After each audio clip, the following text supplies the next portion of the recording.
Dans l'actualité ce soir, la situation sécuritaire et humanitaire exposée aux représentants du secrétaire général des Nations Unies pour l'Afrique de l'Ouest et le Sahel.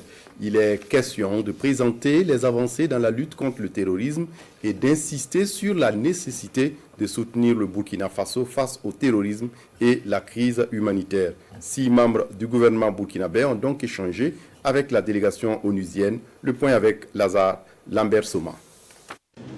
Les Nations Unies échangent avec le gouvernement burkinabé. Leonardo Santos Simao, le représentant du secrétaire général de l'ONU pour l'Afrique de l'Ouest et le Sahel, était face à une délégation gouvernementale de haut niveau. Le diplomate onisien est venu s'imprégner de la situation qui prévaut au Burkina. C'est la deuxième fois que je suis dans le pays en 3 mois, et toujours dans le processus d'accompagnement de l'évolution de la situation du pays, sécuritaire, humanitaire.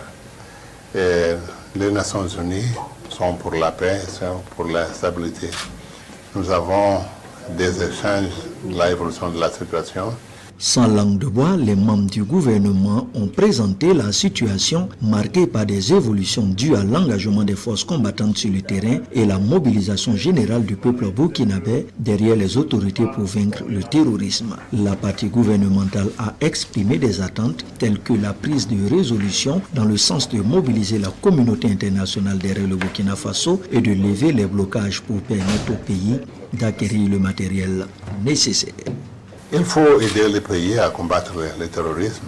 Il faut aider les pays à avoir des moyens militaires de combat au terrorisme. Nous avons profité de l'occasion aussi pour encourager les pays à continuer les efforts de lutte contre le terrorisme et de soutien et de solidarité interne en faveur des populations.